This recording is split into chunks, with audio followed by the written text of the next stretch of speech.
1500 மனம் கவர்ந்த பாடல்கள் அடங்கிய கீபேட் கார்வா மொபைல்.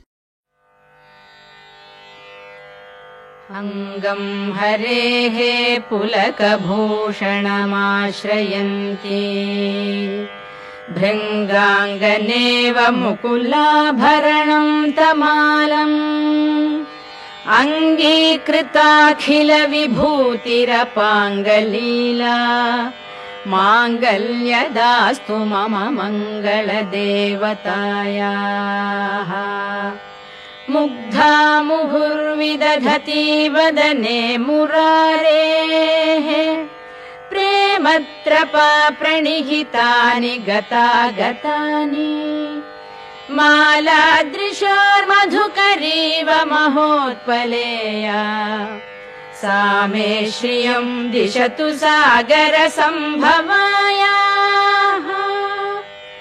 आमीलिताक्षम् अधिगम्य मुदा मुकुन्दम् आनन्दकन्दमनिमेषम् अनङ्गतन्त्रम् आकेकरस्थितकनीनिकपक्ष्मनेत्रम् भूत्यै भवेन्मम भुजङ्गशयाङ्गनायाः. बाह्वन्तरे मधुजितश्रितकौस्तुभेया हारावलीव हरिनीलमयी विभाति कामप्रदा भगवतोऽपि कटाक्षमाला. कल्याणमावहतु मे कमलालयायाः. कालाम्बुदालिललितो रसिकैटभारे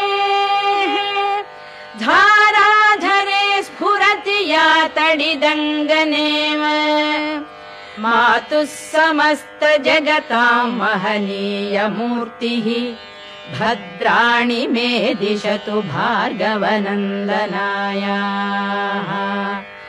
प्राप्तं पदं प्रथमतः खलु यत्प्रभावात् माङ्गल्यभाजि मधुमाथिनि मन्मथेन मय्यापतेत् तदिह मन्थरमीक्षणार्धम् मन्दालसं च मकरालय कन्यकायाः.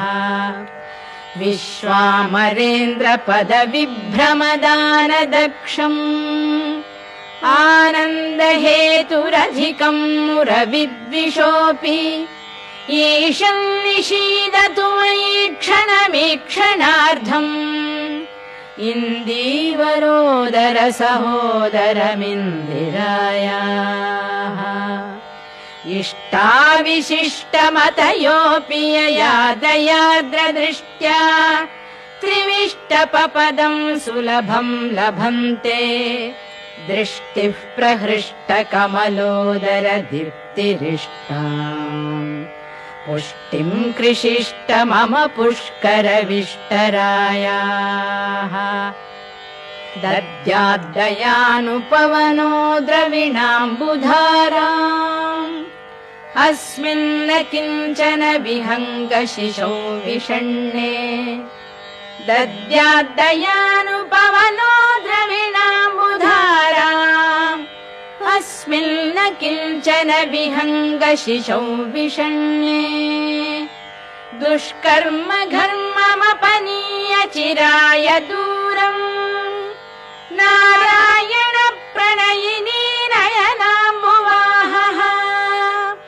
गीर्देवदेति गरुडध्वज सुन्दरीति शाकम्भरीति शशिशेखर वल्लभेति सृष्टिस्थिति प्रलय केलिषु संस्थितायै तस्यै नमस्त्रिभुवनैक गुरोस्तरुण्यै. श्रुत्यै नमोऽस्तु शुभकर्म फलप्रसूत्यै. प्रत्यै नमोऽस्तु रमणीय गुणार्णवायै. शक्त्यै नमोऽस्तु शतपत्रनिकेतनायै. पुष्ट्यै नमोऽस्तु पुरुषोत्तमवल्लभायै. नमोऽस्तु नालीकनिभाननायै. नमोऽस्तु दुग्धोदधि जन्मभूम्यै नमोऽस्तु सोमामृतसोदरायै नमोऽस्तु नारायणवल्लभायै नमोऽस्तु हेमाम्बुजपीठिकायै नमोऽस्तु भूमण्डलनायिकायै नमोऽस्तु देवादिदयापरायै नमोऽस्तु शार्ङ्गायुधवल्लभायै नमोऽस्तु देवी भृगुनन्दनायै नमोऽस्तु विष्णोरुरसिस्थितायै नमोऽस्तु लक्ष्मी कमलालयायै नमोऽस्तु दामोदरवल्लभायै नमोऽस्तु कान्त्यै कमलेक्षणायै नमोऽस्तु भूत्यै भुवनप्रसूत्यै नमोऽस्तु देवादिभिरर्चितायै नमोऽस्तु नन्दात्मजवल्लभायै सम्पत्कराणि सकलेन्द्रियनन्दनानि साम्राज्यदानविभवानि सरोरुहाक्षि त्वद्वन्दनानि दुरितोद्धरणोद्यतानि मामेव मातरनिशौकलयन्तु मान्ये यत्कटाक्षसमुपासनाविधिः सेवकस्य सकलार्थसम्पदः सन्तनोति वचनाङ्गमानसैः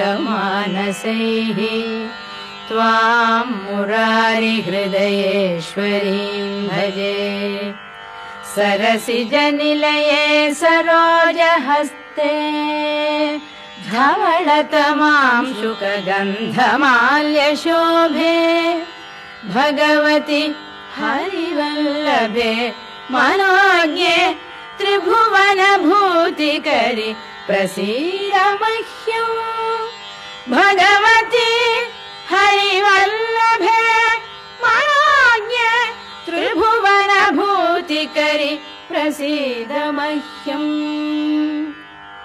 दिग्हस्तिभिः कनककुम्भमुखावसृष्टस्वर्वाहिनी विमलचारुजलप्लुताङ्गीं प्रातर्नमामि जगतां जननीम् अशेषलोकाधिनाथ गृहिणीम् अमृताब्धिपुत्रीम् कमले कमलाक्षवल्लभे त्वं करुणापूरतरङ्गितैरपाङ्गैः अवलोकय माम् अकिञ्चनानाम् प्रथमं पात्रम् अकृत्रिमं दयायाः स्तुवन्ति ये स्तुतिभिरमूभिरल्वघम् त्रयीमयीं त्रिभुवनमातरं रमाम् गुणाधिका गुरुतर भाग्यभागिनः भवन्ति ते भुवि बुध